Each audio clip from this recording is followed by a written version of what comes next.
Ah salut, je suis en train de regarder les vidéos de Tomahawk.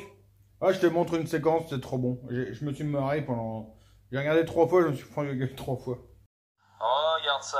Our mission is performance is our mission. Notre mission est la patate. La performance. Ton truc c'est la mobilette, c'est vraiment une personnalité, un Tomahawk Tuning. Sur YouTube, je te mettrai son lien dans la description. Allez, c'est parti, nous on attaque la journée par le classique. Jingle!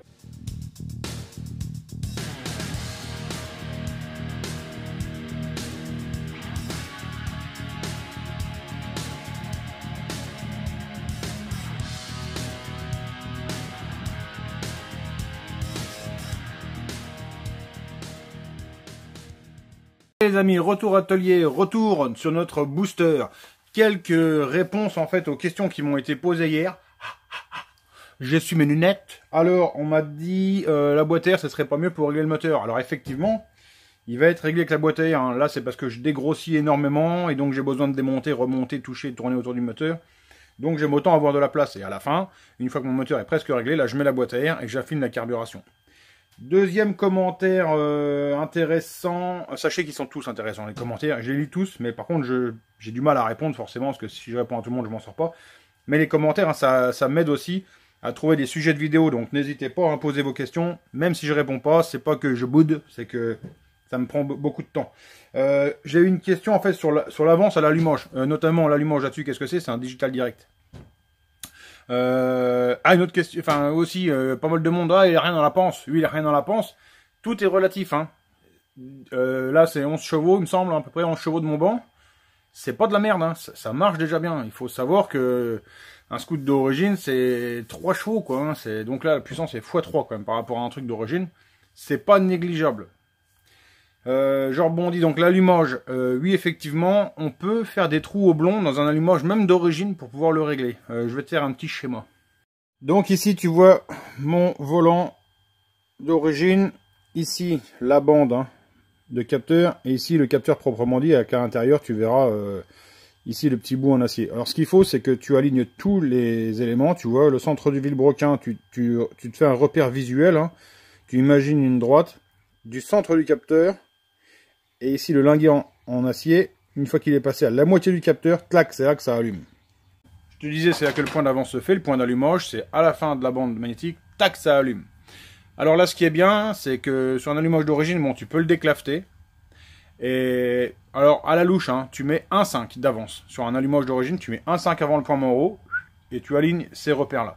Enfin, il n'y a pas de repère, hein, c'est un repère visuel. Par contre, tu verras, c'est vraiment ennuyant, t'arrives jamais bien à le mettre à 1,5, c'est compliqué. Hein, pourquoi c'est compliqué? Enfin bref, je ne vais pas revenir dessus. C'est compliqué à mettre à 1,5. Et donc ce qui est bien, c'est que dans la platine, effectivement, tu peux faire des trous un peu oblongs comme ça pour pouvoir vraiment affiner ton réglage. Hein, en général, moi je sais que sur les allumages d'origine, je tourne à 1,5, 1,65 d'avance. Voilà, donc très bonne remarque. Qui vaut cette réponse? Allez, question qu'on m'a posée. Ici, on va mettre 10 chevaux. Ici, on va mettre 15 000 tours. Et ici, on va mettre 0. 0 chevaux, 0 tours minute. La puissance du moteur, tu pars, ça monte et ça redescend. Hein. Alors, j'ai que 2 couleurs pour t'expliquer, mais bon, c'est compliqué. En fait, plus tu vas mettre de l'avance, grossièrement, c'est pas tout le temps forcément vrai, mais on va dire, plus tu vas mettre de l'avance, plus tu vas décaler comme ça. Hein. Plus tu vas mettre de l'avance, plus tu vas décaler comme ça. Et à contrario, moins tu mets de l'avance, plus tu vas creuser et choper comme ça. Je vais même dépasser, tu vois, tu comprends? Plus tu vas dépasser.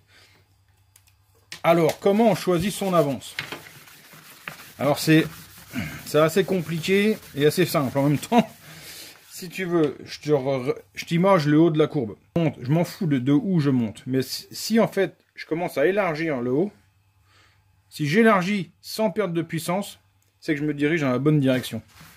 Et là, mon but, moi, en fait, c'est d'avoir, entre guillemets, la puissance maximale, mais qu'en haut, ça soit le plus rond possible.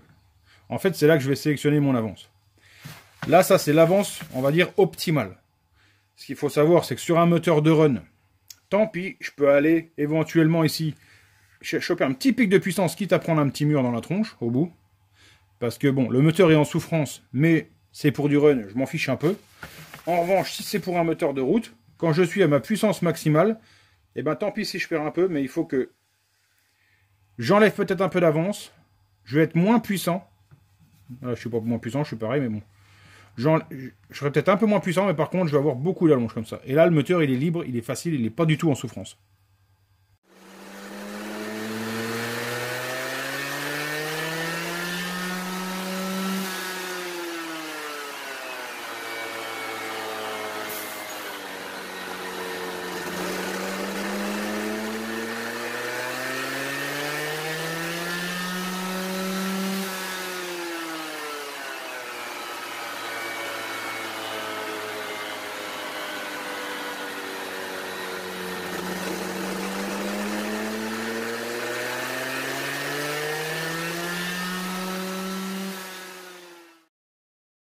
Bon, c'est dommage que j'étais pas en train de filmer. J'ai la turbine là qui a explosé. Elle est montée en l'air. Elle m'a éclaté tout le carter. Du coup, bah, j'en ai profité pour faire un petit titre, comme on dit, putaclic, tu vois. J'explose le booster au banc. Bon, c'est sans dommage hein, pour le scooter, pour le moteur et tout ça. C'est juste dommageable pour les pièces. Bon, bah, c'est pas grave. Je vais lui en recommander un jeu. Je vais l'appeler, savoir quelle couleur il veut, hein, tant qu'à faire. Bon, alors bah c'est quoi? Bah c'est le régime n'est pas comment dire, n'est pas étranger bah, à ce phénomène-là. Hein. Surtout ici en variation de calais, tu vois le moteur il prend énormément de tours. Comme je te disais, un moteur de booster en refroidissement arrière, c'est pas fait pour prendre trop de tours. Et là, visiblement, il y a trop de tours et le truc il a explosé. Bon bah ça fait partie du jeu. Hein. C'est très rare quand même qu'on arrive à casser des pièces comme ça au banc. Mais bon là c'est pas les pièces moteurs encore une fois, c'est vraiment une pièce de refroidissement. Bon bah c'est tout. Ça fait partie du jeu. Allez, je vois avec lui ce qu'on commande. Il ne veut pas mon... Ah, t'as pas compris? C'est du verlan en fait. Attends, je te le fais dans le bon sens. On m'appelle l'OVNI. T'as compris le concept ou pas? Le booster n'étant plus opérationnel, je rattaque là-dessus. Donc le booster, je l'ai remis sur le côté pour le moment. J'ai commandé en fait les pièces. Hein. J'anticipe la question, est-ce que ça casse souvent les moteurs au banc d'essai? Non, ça casse jamais, on casse jamais de moteur au banc d'essai. Hein. Donc là, on repart là-dessus. Alors tu l'avais vu, tu l'avais pas vu. Dans le système de refroidissement, c'était rempli de la bouse de refroidissement, j'avais appelé ça. Visiblement, c'est normal. Il m'a appelé ce matin, il m'a dit non, non, t'inquiète, c'est un stop fuite radiateur qu'on a mis dedans. Tu peux y aller, c'est bon. Donc, c'est bon.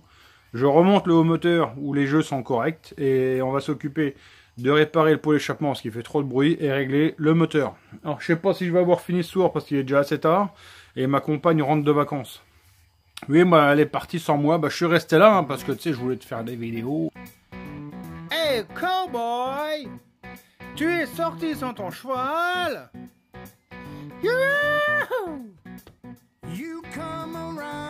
Allez c'est parti, donc une fois que toutes les pièces ont été nettoyées, je mets de la pâte à joint sur la cale d'en base, hein, c'est assez important là-dessus parce que y a de l'eau qui passe entre le cylindre et le carter hein, sur la Derby Euro 3. Après c'est parti, on remet le plot, tous les joints avec de la graisse, hein, tout ce qui est joint torique. Ici le serrage au couple de la culasse, couple de 1,5 kg.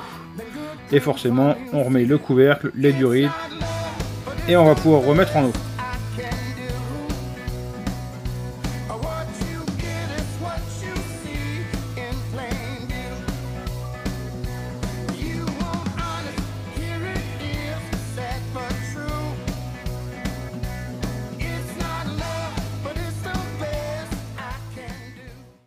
Et là on va s'occuper du silencieux. Là tu vois je crois qu'on n'a pas trop de mal à savoir d'où ça fait du bruit. Enfin là je vois qu'il manque des rivets et tout.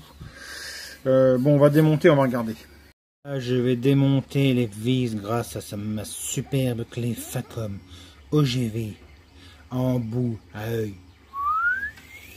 Il y a déjà un joint. Là la collerette elle tire vraiment la gueule. Puis tout est défoncé quoi, c'est tout... Bon, je vais essayer de le déplier, mais je sais pas si je vais arriver à faire grand chose.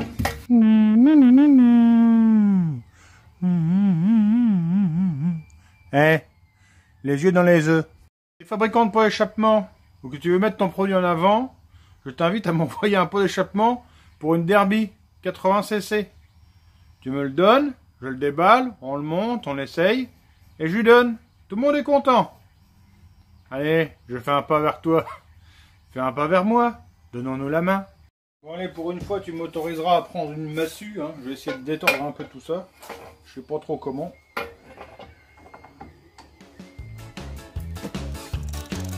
Dis donc, si tu connais Ludwig van Beethoven 88, tu vas aimer cette petite musique. Si tu n'as aucune culture musicale, forcément ça ne te plaira pas.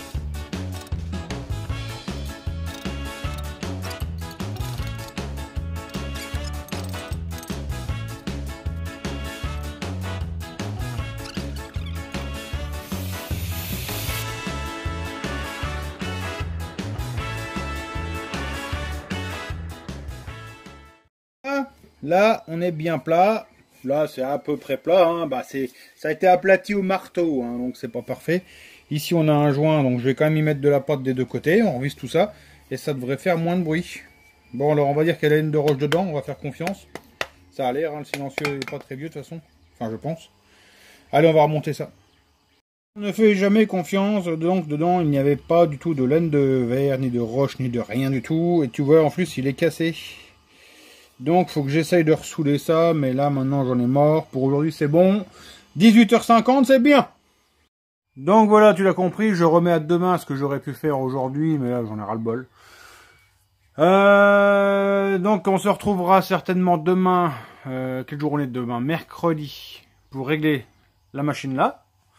Et puis, bah, on va voir si on arrive à la faire évoluer.